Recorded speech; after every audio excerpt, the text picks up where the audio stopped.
All right, this is Openstax U.S. History, Chapter 10, Section 3, the Nullification Crisis and the Bank War. So let us first recall 10:1 through 10:2 saw the election of Andrew Jackson as president. Jackson and his supporters created a new political party called the Democratic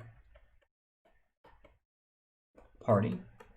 And unlike politicians in the past, Andrew Jackson represented the interests of, quote unquote, the common man. And so his presidency is important for that reason. However, his administration faces a very serious crisis in the mid-1800s here, and that is the Tariff Crisis. This is something that we talked about already, the Tariff of Abominations. I think there's a D in there somewhere, abominations, which was opposed by the South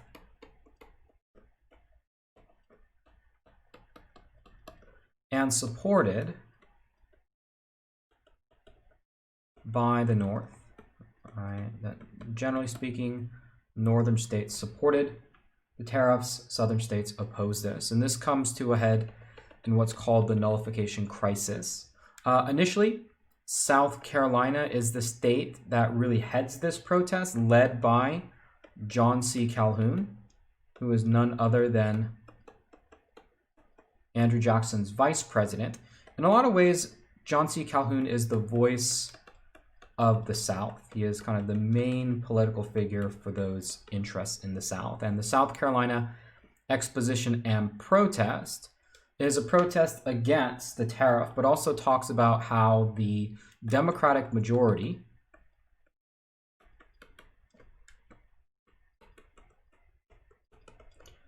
can, in some ways, overrule the minority, right? In this case, in the case of tariffs, we're talking about, economic policy. This is mostly the minority of plantation owners in the South getting their voices drowned out by this Democratic majority.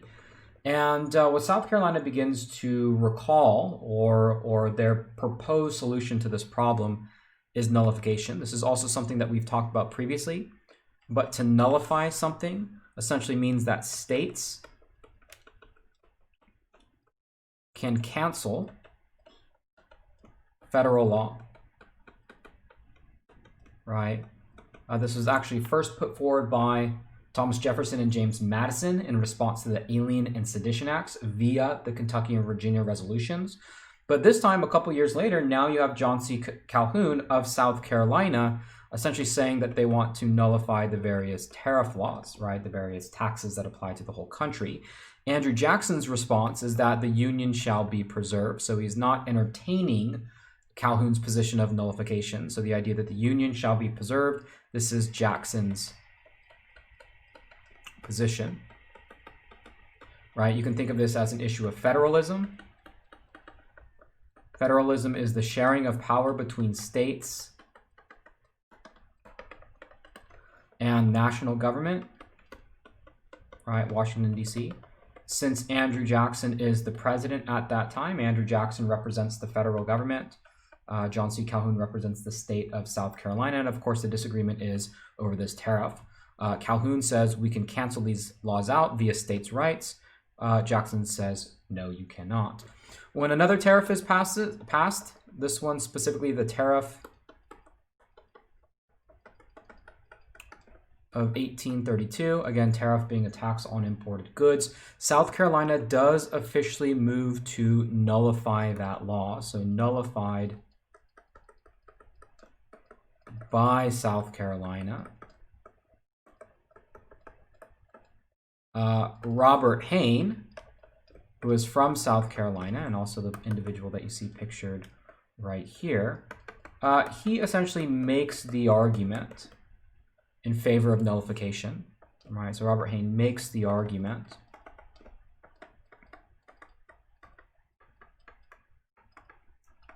for nullification.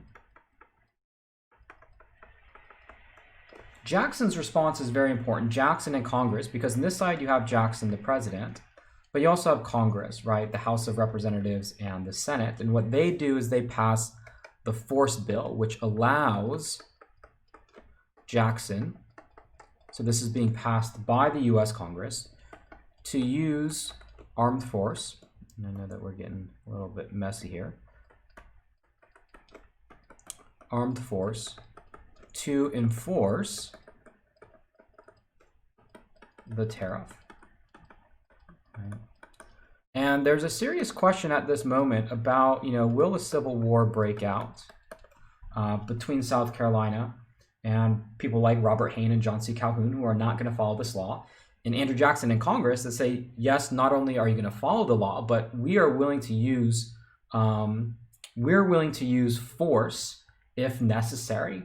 Now, eventually, it does not come to civil war. No civil war does break out in the 1830s, but it does reveal a lot of divisions deep within American society, including that division between the North and the South, which is going to have a much bigger impact later on during the American Civil War. It was solved by a compromise tariff, which reduced the amount taxed.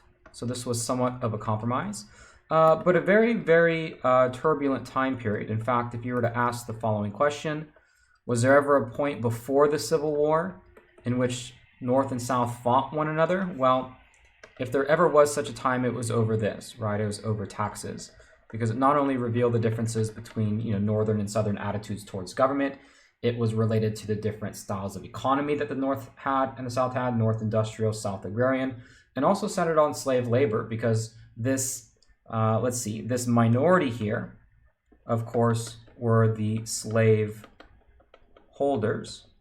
And the fear was, well, if the North can sort of force the South to follow certain tax policies, then perhaps the North could also force Southern positions on slavery, including perhaps undermining it or just completely getting rid of it. So that's a very, very important thing to happen during Jackson's presidency. And there, the country does get through it without the Civil War, but it does reveal some deep divisions within American society.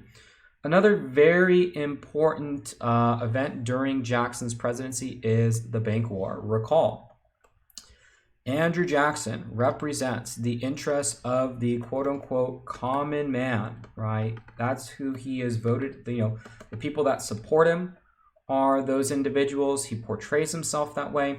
And so he needs to take policies that are in line with what his supporters essentially, demand of him. Economically speaking, the country has been through a pretty turbulent economic time period. The Second National Bank of the United States was meant to stabilize the economy. But when the Panic of 1819 happened, and this was largely due to the use of paper money, a lot of people became suspicious of the Second Bank of the United States, right? You could say that this led to suspicion. Well, let's not use suspicion. I'll say suspicion about Second Bank. Suspicion is probably suspicion is probably not the right word. Probably distrust. Maybe even better is hatred. Because the Second National Bank represented elite corruption. Right? This was the elitism, the corruptionism, the cronyism. This was everything that was wrapped up into it. In fact, this political cartoon here is representing exactly what Andrew Jackson was trying to fight. Here's Jackson here, right? And he is fighting this many-headed hydra, which is, politicians, bankers. This guy has a top hat. You can see that he is, elite. And, that's kind of what was represented here. This is actually Martin Van Buren right here, not an elite banker. But anyways, and so during the election of 1832, that became kind of the central issue. This was the re-election campaign. Jackson was versus Henry Clay. Remember, Henry Clay is the biggest cheerleader for the American system. And pretty much this campaign or this election was run as Jackson is against the bank, and Henry Clay is for the bank, and Jackson won a resounding victory. He became the bank, he became the president once again for re-election, and of course the big question was recharter or not. Now, even though Jackson wins the presidency, Congress attempted to recharter the bank, but Andrew Jackson used veto power. Veto is the power by the president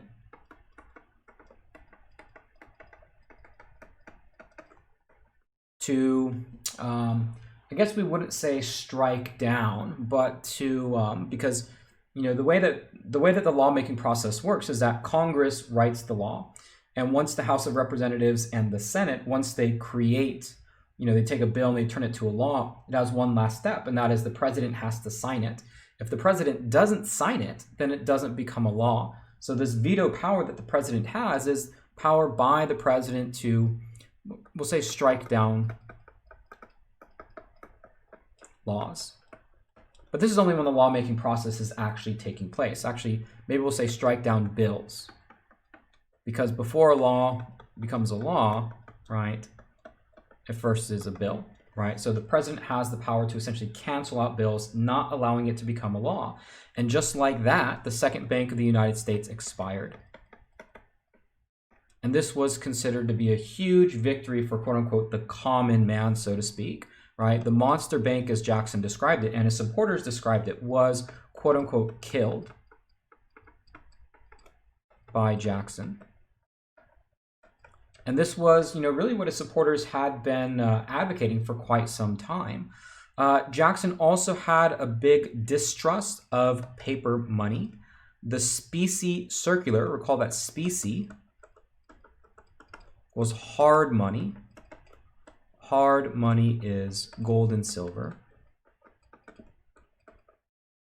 The specie circular was a law that, or maybe not a law, but an order that required all land sales be done in specie, right? So that the government would no longer accept paper money, and part of this was sort of the distrust for paper money and the effect that it had in the Bank of 1819. This turned out not to be a good economic policy, although it was cheered and championed. Although the killing of the monster bank and using specie or hard cash was championed by the common person, and in fact was not very good economically. You had another huge economic downturn in 1837. By that time, Martin Van Buren had been elected president. He is the 8th president in the United States. He was a Democrat, the same party as Jackson. And this gave the Whigs, which is a new political party, more popularity. The Whigs criticized Andrew Jackson for being a king. Andrew Jackson used his veto power more so than any other president before him. In fact, he vetoed more bills than all the other presidents before him combined. And so he earned this nickname King Andrew, as you can see appropriately right here. And the rival party for the Whig Party called themselves Whigs because that was the old term used to describe those who opposed King George III during the American Revolution. So it was a fitting name. And this economic downturn of 1837 really gives the Whigs a window of opportunity to run for president and run for office. These two political parties, the Democrats and the Whigs together, will eventually form what we call the second party system. Two political parties that are competitive and dominant throughout the United States.